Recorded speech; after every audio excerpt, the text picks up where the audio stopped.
We've had a good show so far. Yes. It's all shit to me, though, from before this. We had Michael Chiklis came in, Ricky Gervais, great call-in. We love Ricky. Yeah. And Dane's calling in a little while. Fantastic.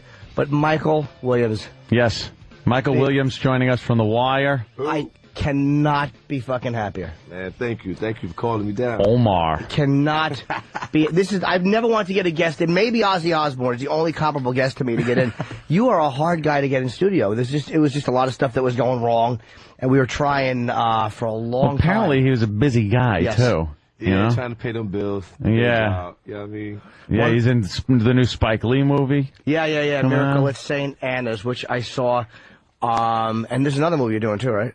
I got The Road coming out, the new Cormac McCarthy book. That'll be out on my birthday, actually, in November. And then I got Brooklyn's Finest with that Fuqua directed.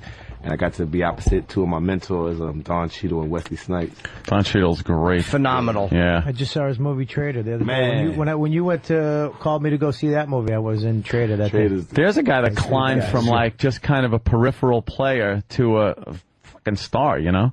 The guy Hotel Rwanda was like, wow. Man, I've been following Don since Devil in Blue Dress. Really? Yeah, he kind of popped on my radar since then. His performance in Boogie Nights was great. Amazing. I mean, you know, great. The whole movie was fantastic. And he didn't have a huge part in it, but it was just like, when he's at that bank just going, please, can you, please, I just need that. You're like, oh, God damn. You're not being fair. Yeah. Like, that's such a childlike thing to say to an adult.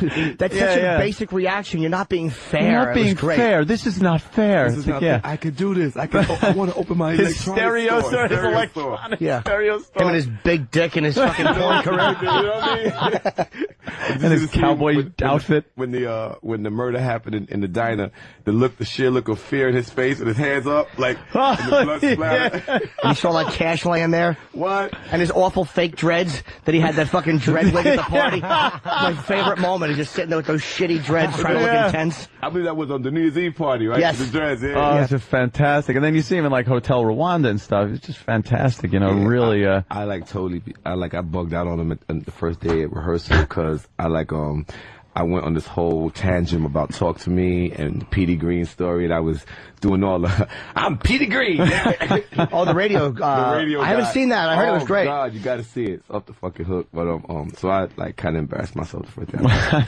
That's good. Like, when I walked in, I'm a fanboy, too. Like, when I see somebody I like, I see him talking to Master Poe, and I'm like, is Master Poe fucking hassling him coming in? Nah, you gotta respect the senseis, you know what I mean? Big up to my sensei back in Jersey. Are you a martial artist? I'm not a martial artist. I'm getting my butt kicked in the dojo right now. That's why I'm working on it. I'm working on my Wesley Snipes. I ain't nowhere near there, but yeah, I train out there in Union. How long have you been taking it? About 3 months now. Oh, you just started. Okay. I'm sore as shit. Oh, so yeah, you're at that phase. What are you taking? Karate, and it is the. See, I tell you, I'm really new at this. It's karate mixed with boxing. Opaque belt? No, I am no belt right now. No belt? They don't give you a belt? Bro, I'm still trying to stretch to get my leg up. Really? Yeah. I took karate once, and then I split my gi because I was too fat, so I quit. Nah, man. Good for karate. You know how hard it is to split a gi? I don't think it's ever been done before. Never. Well, hey, you're in the Guinness World Book now. Twice. Now, you obviously, we come in here, you're a nice, soft-spoken guy and everything, but now on The Wire, how did you get that where did that badass come from?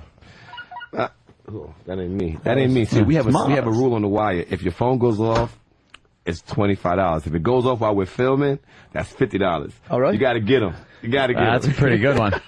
Opie would owe a lot of money. Yeah, we all would. We bought a playground in Baltimore with the money we made from we built a little basketball court for the kids in the hood. But I just pretty much I knew the character came written the way it was. There was nothing much for me to add, so I knew I wanted to just make him sound like a Baltimorean. I didn't want him to sound like a kid from Brooklyn. Mm-hmm. I knew I didn't want him to look like a kid from New York dressing like that. I immediately saw that Baltimore got their own swagger. So I would spend hours in the street and just listen and watch the comings and the goings. I got to watch, Girl, go in the morning and boy come out. For those who don't know, that's crack and dope. You know, crack goes in the morning, dope comes out. I swear to God, I thought it was some kind of a tranny reference. Of course you did. I swear to God. You were hoping. Boy and girl is coke and dope. Okay. Really? I would watch the streets. I would watch the streets. I would listen. I would sit in the Lexington Market for hours and just listen to dialects and people's tones. And, you know, with the help of David and Ed and the directors they brought out, just kind of came together.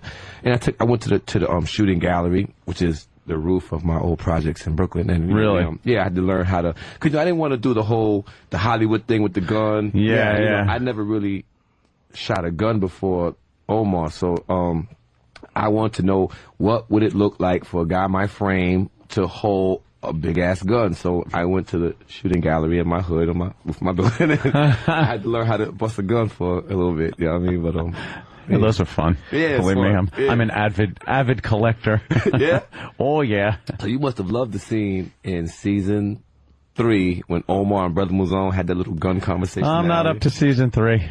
Yeah, No. I know. I was one of the last. convert. I'm the last one to get into The Wire, but like you know, in this day and age, I like doing the 48-hour film festival where you sit there and just keep putting DVDs in. That's the way to do it. Though. Oh man, It's a no marathon. commercials, No nothing. commercials. Just sitting there, your eyes are red, drinking a beer. What? To-go containers everywhere. One more, and then you're like, just one more episode, man. It's like, I'm definitely going to sleep after this one. And then they end it in a way where it's like, well, fuck, now I gotta watch at least the beginning of it, and then before you know it, it's over. You start out watching it, you're fully clothed, but then you just have one sock half on.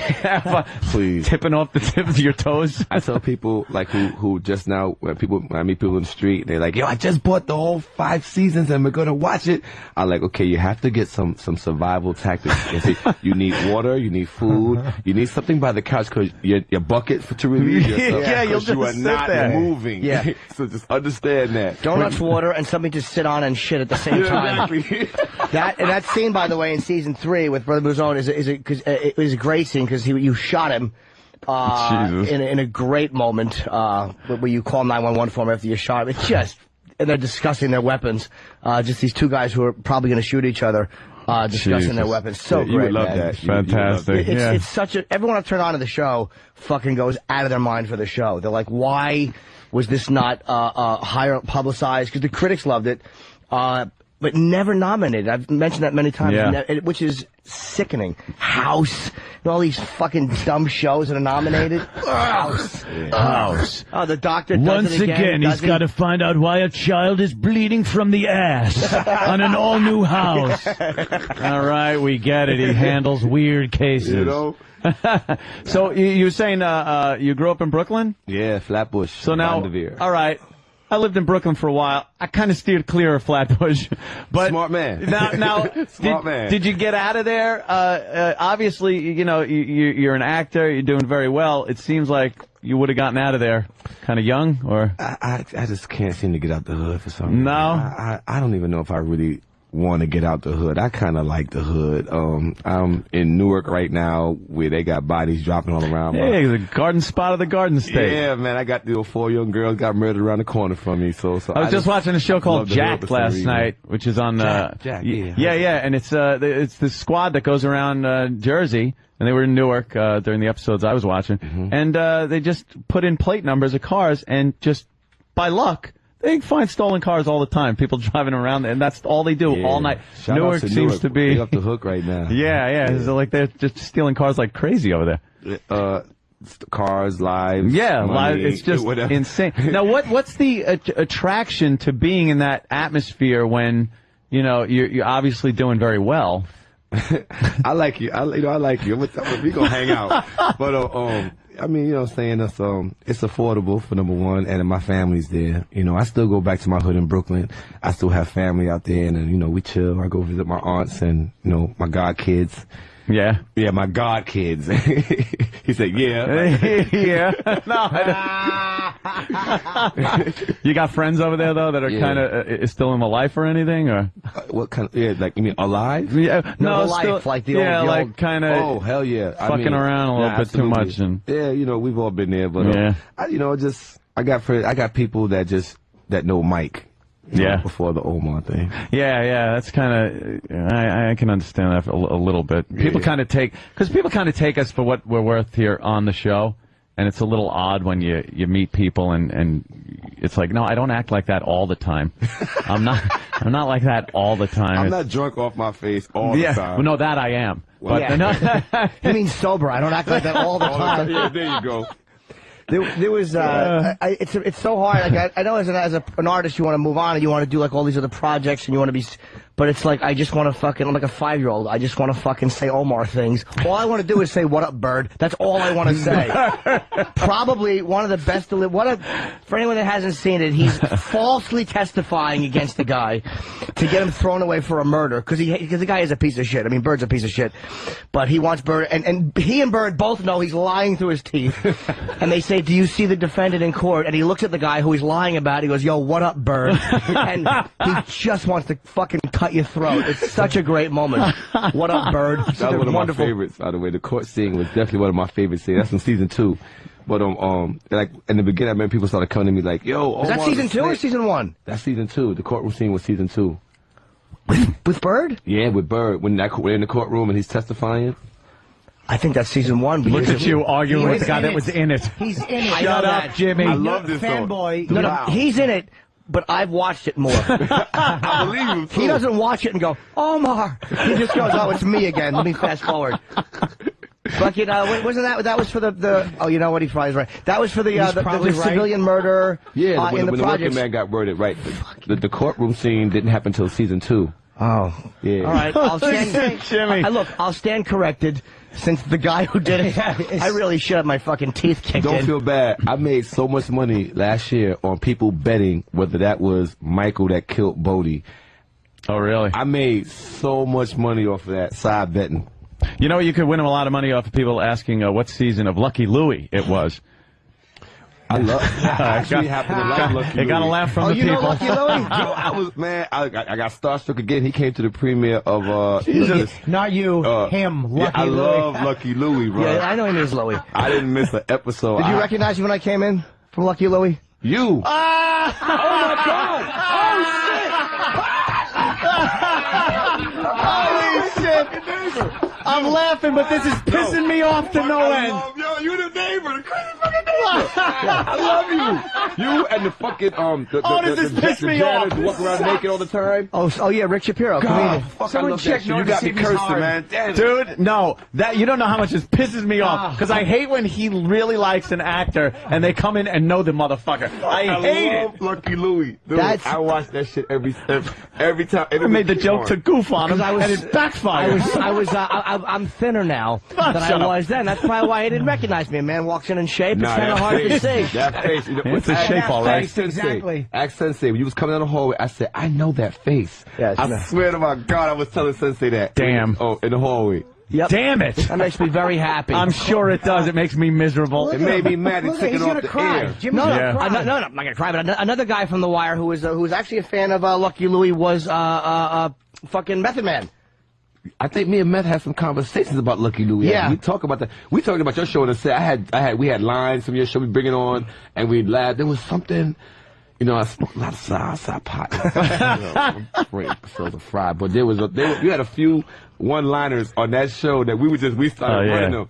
Man, I had skits from Lucky Louie. I said, "You see what happened?" He was like this, and that. And Oh, that makes me so fucking happy. How'd you Man. like his acting? Was his acting good? man, that whole show was incredible, man. That was real life comedy, like Very honeymooners-ish. yeah, exactly, Yeah, they like definitely- the X-rated version of Honeymoon. Yeah. the R-rated. And Louis never sweetened any of the laughs because every comedy sweetens them. They all balance the laughs and they put in these little laugh tracks to even it out. Yeah. And he never won. People would complain, some of the critics, that the laughs are too loud because these little fucking pussies, they're used to these sitcom laughs that get evened out. Louis didn't do that. If No, it you had bombed- real people in there laughing. Yeah. That's Yeah, what you real needed laughter in there. That's what you needed in The Wire, a little laugh track.